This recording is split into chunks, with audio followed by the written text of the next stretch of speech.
Tapi pernah ngerasa kepleset nggak Mas? Kan kita kalau bikin konten, misalnya saya aja ngerasa kadang-kadang, wah saya ini kadang-kadang kepleset deh, ngomong ini salah deh.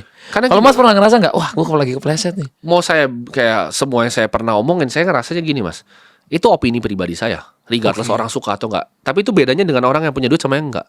Saya tuh enggak berdasarkan kalian makannya. Saya selalu ngomong, misalnya kan saya punya YouTube nih, yang masih kecil lah dibanding Mas Hatta, 3 juta gitu kan. Saya selalu ngomong, kalau orang lain 3 juta dirayain tuh. Biasanya, misalnya atau naik 4 juta dirayain. Saya bilang, saya nggak akan pernah rayain. Kenapa? Ada yang kontak kan waktu itu.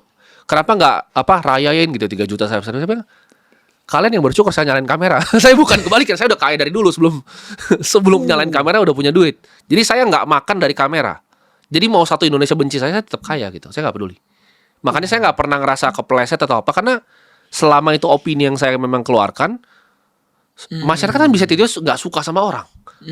Kayak orang lagi bencananya bisa tidur orang nggak suka sama satu orang. Karena kenapa mereka pikirnya kita nggak tahu. Kita nggak bisa kontrol mulut semua orang. Gitu. Tapi kalau misalnya ada 1% aja orang yang terbantu, karena banyak Mas yang datang ke saya bilang, oh hidup saya tuh beneran berubah karena dengerin kontenmu. Itu menurut saya udah lebih dari cukup. Misalnya Mas Atta bikin kayak gini, ada yang bilang, oh karena nonton podcast Mas Atta hidup saya berubah, apa nggak seneng gitu kan.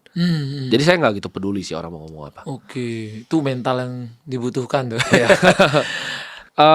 Tanggapin atau nggak tanggapin suatu masalah itu nggak masalah gitu.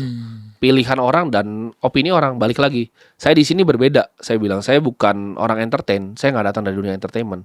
Saya nggak peduli view. Saya nggak peduli di cancel satu Indonesia. Selama saya rasa saya bermanfaat untuk orang, saya lakukan terus. Gitu.